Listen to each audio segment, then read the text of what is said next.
जी, तो मुझे ना रिएक्शन देना है अपनी प्यारी बेटी के ऊपर, लेकिन उससे पहले ना थोड़ी-सी बकैती और करनी है यार, मतलब अपनी कुछ गॉसिप कर लेते हैं ना। तो आजकल मुझे चस्का लगा है डीडी वन के यानी दूरदर्शन के कुछ ड्रामा सीरियल्स जो कि काफ़ी पुराने हैं वो देखने का। तो अभी कुछ दिनों पहले मैं देख रही थी विविधा, जो कि रविंद्रनाथ टैगोर की लिखी हुई जो कहानियाँ हैं उसके ऊपर बनाए गए एपिसोड्स हैं, एक-एक एपिसोड के शोज़ हैं, एक आध है जो 2 एपिसोड का है, बाकी सब 1 एपिसोड में खत्म। और वो इतने मज़ेदार है यार कि मैं क्या बताऊँ। अगर मेरी तरह थोड़े से आप लोग भी ओल्ड स्कूल हो ना, तो फिर आपको भी ज़रूर अच्छी लगेंगी ये कहानियाँ। और जो लोग हैं ना जो शिकायतें करते हैं कि यार हमारे यहाँ पे सीरियल्स ऐसे नहीं बनते, ऐसा है मेरे बंधु कि हमारे यहाँ पे ऐसे सीरियल्स बना करते थे, वो हमने तरक्की की है। ये जो लैपटॉप धोने का सफ़र हम लोगों ने तय किया है ना दूरदर्शन से लेके यहाँ तक, या फिर ये जो नागिन-नागिन खेलने का जो सफ़र तय किया है उसको हम क्या उन्नति बोले या अवनति बोले, ये आप लोग मुझे कमेंट सेक्शन में बताना। फिलहाल मैं एक और चीज़ देख रही हूँ, वो है ब्योमकेश बख्शी यार, कमाल, कमाल, कमाल, बेमिसाल। मैं क्या बताऊँ, मुझे सीरियसली बहुत मज़ा आ रहा है। और हाँ, ओएसटी की अगर मैं बात करूँ तो मुझे कुछ दिनों पहले ना मेरी ही घर की एक महिला ने बताया था कि क्या तुम लोग यार पाकिस्तानी ओएसटी के पीछे भागे रहते हो? मैं तुम्हें बताती हूँ, ये सुनो, चंद्रकांता की कहानी। और यार सीरियसली मैं पूरा नहीं गाना चाहती, मुझे अपनी औकात का पता है, अपनी आवाज़ का पता है। इतना पसंद आ रहा है मुझे वो सॉन्ग, मतलब लगातार महीने से वो मेरा फ़ेवरेट है लगातार। हाँ, तो ऐसा है यार कि हम अगर कंप्लेन करते हैं ना आजकल के सीरियल्स को लेकर कि यार स्टोरी नहीं बची, ये नहीं बचा, वो नहीं बचा, तो हमें अपनी जड़ों को देखना चाहिए कि हमने शुरुआत कहाँ से की थी और यहाँ तक हम पहुँचे हैं, तो काहे को पहुँचे हैं भाई, ये भी एक सवाल है। हाँ जी, तो अब आते हैं अपनी बेटी और दामाद के रीसेंट वाले ब्लॉग के टॉपिक के ऊपर।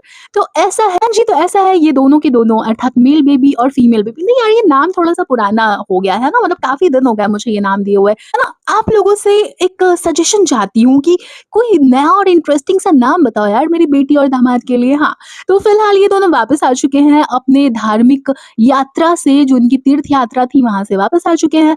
और वापस आने के बाद इन दोनों ने प्रोग्राम बनाया होता है। हाँ, मुझे आकर सिखाओ यहाँ पे कि प्रोग्राम होता है। मुझे तो आता ही नहीं है ना, मतलब यहाँ पे इंसान थोड़ा-सा फनी ट्विस्ट देने के लिए, थोड़ा-सा इंटरेस्टिंग बनाने के लिए कुछ बोले तो कुछ लोग आकर ना अपनी एनर्जी वेस्ट कर देते हैं, गाइस बताने लग जाते हैं, पहले बोलना तो सीख लो, ऐसे नहीं ऐसे होता है। ओके, ऐसा है क्या? हमको तो पता ही नहीं था। हाँ, तो ऐसा है कि ये दोनों वापस आ चुके हैं और उसके बाद वहाँ पे आने के बाद ये लोग ब्रेकफ़ास्ट पे जाने की तैयारी कर रहे होते हैं गाइस। अपन तो देखने को मिला ना इन लोगों के जो भी ब्लॉग्स आते हैं उसमें, क्योंकि हमेशा ये लोग जाते हैं कॉफ़ी पीने, मतलब एक गरम कॉफ़ी की प्याली हो। हाँ, तो इनका यही चल रहा होता है, घर में कॉफ़ी, बाहर कॉफ़ी, अगर ये शॉपिंग मॉल में जाते हैं तो वहाँ पे भी कॉफ़ी पीते हैं, मतलब कहीं पे भी जाओ बस कॉफ़ी, कॉफ़ी, कॉफ़ी। यहाँ तक कि ये लोग वहाँ पे भगवान जी के दर्शन के लिए गए थे, वहाँ पे भी कॉफ़ी ने इनका पीछा नहीं, नहीं सॉरी, इन्होंने कॉफ़ी का पीछा नहीं छोड़ा था। मतलब एलीट दिखने के लिए इनको ऐसा लगता है कि शायद कॉफ़ी पीना ज़रूरी से है। हाँ, शायद यही रीज़न होगा। हाँ जी, तो ऐसा है कि ये दोनों जा रहे होते हैं ब्रेकफ़ास्ट पे और बिल्कुल जो मेरे दामाद जी हैं ना, बिल्कुल व्हाइट शर्ट पहन के बिल्कुल एकदम टोटा बन के तैयार हुए होते हैं। नज़र ना लगे भाई दामाद जी को, क्योंकि कुछ लोगों को दामाद जी काफ़ी ज़्यादा हैंडसम लगते हैं। चलो अच्छी बात है भाई, नज़र-नज़र का फ़र्क होता है। हाँ, तो उसके बाद क्या होता है कि जो दामाद जी हैं वो मस्त पहुँचते हैं बिटिया के पास, मतलब अपनी बीवी के पास, ठीक है? अपनी फीमेल बेबी के पास। इनका नया नामकरण करने की ज़िम्मेदारी मैंने अभी-अभी तुम लोगों के ऊपर डाली है। तो ऐसा है कि वहाँ पे पहुँचते और जानकारी दे मैंने वॉशरूम में यार वाइपर मार दिया है। यार पता है क्या? ये जो आदमियों की ज़ात होती है ना, बड़ी ही मासूम होती है। मैंने तिनका उठा दिया, मैंने टॉवल सूखने डाल दिया, मैंने चप्पल जगह पे रख दिए, इतना काम कर लिया मेरी लाल, ओहो थक गए होगे, बैठ जाओ। मतलब यार मुझे बड़ी चिढ़ मचती है। क्यों मचती है इसका जवाब देना ज़रूरी तो नहीं है, लेकिन मैं फिर भी दे देती हूँ। बहुत सारी ऐसी सुविधाएँ हैं जो इंसान को सिर्फ़ पुरुष होने के कारण ही प्राप्त होती है। जैसे कि अगर कोई कपल है जो कि वर्किंग है, ठीक है? छुट्टी वाले दिन ऐसा होगा कि हस्बैंड वाइफ दोनों की छुट्टी है, लेकिन एक्चुअली जो हस्बैंड है वो सोफ़े पे बैठ के योगा, हाँ, टीवी देखना भी तो योगा ही होता है ना गाइज़, वो करता रहेगा पूरे दिन। और जो महिला है वो काम करेगी पूरे दिन, क्योंकि उसकी तो ऑफ़िस की छुट्टी है ना। हाँ, तो ये जो भेदभाव है वो ज़्यादातर घरों में देखने को मिलता है। इवन जिनके बच्चे हैं तो भाई बच्चों को बीच-बीच में, काम के बीच-बीच में सँभालना भी किसकी रिस्पॉन्सिबिलिटी होती है? ऑब्वियसली महिलाओं की रिस्पॉन्सिबिलिटी होती है। और अगर कोई महिला कलेश कर दे कि क्यों भाई मैं इसको दहेज में लेके आई थी क्या? है तुम्हारा बच्चा नहीं है? कहाँ गए वो लोग जो कहते थे हम सँभाल देंगे बच्चा? तो भाई उसके बाद इन लोगों की जो मर्दानगी है ना, वो उबाल मारने लग जाती है। उनके जो घर वाले होते हैं ना सो कॉल्ड ससुराल वाले, उनके अंदर की भी जो गैरत है ना, वो उबाले मारने लग जाती है कि कितनी कड़वी है ये। अब क्या करेगी बेचारी, संगत का असर पड़ गया ना कुछ तो उसको बनना ही था। हाँ, तो ऐसा है कि ये जो बंदे हैं मतलब ज़्यादातर जो लोग होते हैं, जो बॉयज़ की अगर मैं बात करूँ तो वो अगर एक कप कॉफ़ी भी बना लेंगे ना, चाय बना लेंगे, तो भाई हंगामा हो जाता है। मतलब जगह-जगह तारीफ़ें होने लग जाती है उनकी। अरे मेरा बेटा ना, मेरा फलाना ना, मेरा भाई ना या फिर कई केसेज़ में मैं ना कॉफ़ी बना लेता हूँ। अच्छा, कॉफ़ी बना लेते हो तुम? ओह यार! चलो 36 तोपों की सलामी दो। हाँ, तो यही वाला मुझे हाल इसका दिख रहा था डम्बेनाश भईबा का, अपने बिटवा का। आके कहता है मैंने वॉशरूम को क्लीन कर दिया वाइपर से। कक्का, तू नहा के आएगा ना, तो बेसिक मैनर्स के अंदर आता है कि अगर आप शावर लेते हो तो वॉशरूम में एक बार अगर आप वाइपर मार देते हो, तो वो कोई ऐसी बात नहीं है जिसकी गिनती करवाई जाए।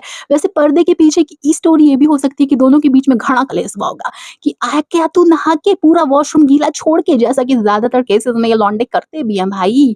हाँ, और उनको चाहिए होती है एक फ्री फोकट की दासी, जो अगर ये निकल के आ गया ना बिल्कुल वैसे ही पानी-पानी करके, तो वो जाके उसको साफ कर दे, ठीक है? और अगर इनको बोलो भाई तो तुम्हारी खैर नहीं। कई बार मुझे ऐसा लगता है ना यार कि इसलिए भी पैसा कमाना बहुत ज़रूरी होता है कि इन लोगों की ना बोलती बंद हो जाती है। मतलब एक बार जो सेल्फ डिपेंडेंट और बिल्कुल अपने अधिकारों के प्रति जागरूक महिला से ऐसे मैन चाइल्ड्स का अगर पाला पड़ जाता है, तो उसके बाद इनके अंदर की जो आधी हेकड़ी है ना, वैसे भी निकल जाती है। अब कुछ लोगों को लग रहा हो कि अरे क्या बोल रही है, क्या बोल रही है? तो कोई बात नहीं, आप सोचिए क्या बोल रही हूँ, क्योंकि बहुत सारे जो लोग होते हैं ना, वो मेरी इस बात से ज़रूर एग्री करेंगे और इस बात से भी एग्री करेंगे कि जो इस प्रकार की व्यवस्था हमारे समाज में की गई है ना, उसकी पहरेदार भी महिलाएँ ही होती हैं। हाँ जी, इसको हम दुर्भाग्य ही कहेंगे, लेकिन धीरे-धीरे, हल्लू-हल्लू, स्लोली-स्लोली परिवर्तन आ रहा है और आगे भी आएगा। हाँ जी, तो अब वापस खुद को पकड़ के मैं लाती हूँ डम्भावना बेटी के टॉपिक के ऊपर। तो ऐसा है कि ये दोनों निकल जाते हैं, वही गॉसिप वगैरह चल रही होती है इनकी, जो कि मैंने बताया वॉशरूम ये वो। एक और नई गॉसिप थी जो मुझसे मिस हुई, वो ये थी कि इन्होंने नैनी रख ली है और उसके बाद फिर से ये बैठ के बता रही होती है कि मुझे तो कुछ आता नहीं है। सखियों, कदापि इस नारी के जाल में नहीं फँस जाना, क्योंकि इसी प्रकार से दाना डालती है और आप अगर जाकर सलाह दोगे ना इसको, तो फिर ये लतिया देगी, जुतिया देगी, सब कर देगी। गाँठ बाँध के रख लो मेरी इस बात को। तो ऐसा है कि फिर से वही राग अलाप रही होती है और उसके बाद ये बताती है कि हाँ, नैनी मैंने डिसाइड कर ली है, इंटरव्यूज़ ले लिए हैं, अब वो आ जाएगी। ऊपर से फिर ये भी बताती है कि जो छुट्टा काम है, उसके लिए मैंने रख ली है, जो भी हेल्पर है। वैसे इनकी जो वो थी ना पीला दीदी, वो भगली थी गाँव। यार पता है क्या, इतने प्रॉब्लमैटिक जो लोग होते हैं, वैसे पीला दीदी भी कुछ कम नहीं थी। उनके यहाँ पे लोग वैसे भी कम ही टिकते हैं।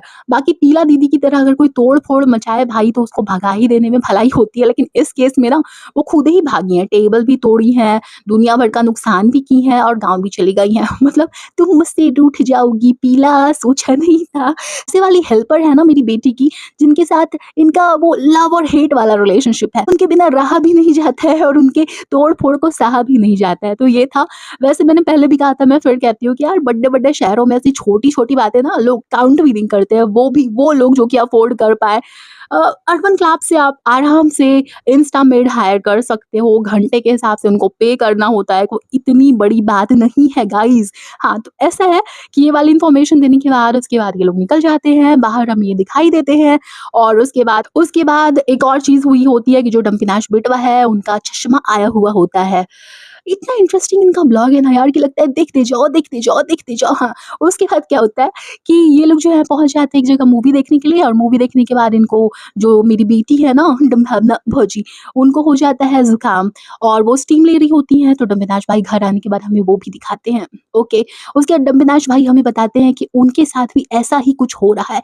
यार अगर आप दूसरी जगह जाते हो ना, जहाँ का वेदर कुछ और ही होता है, तो नॉर्मली भी आप ट्रैवल करके आते हो तो थोड़ी-सी आपकी सेहत ऊपर नीचे हो ही जाती है, नॉट अ बिग डील। एक हमारे जैसे गरीब लोग होते हैं भाई, जीते रहे, मरते रहे, कुछ भी करते रहे, हम काम से अपना पीछा नहीं छुड़ा सकते, बिल्कुल नहीं छुड़ा सकते।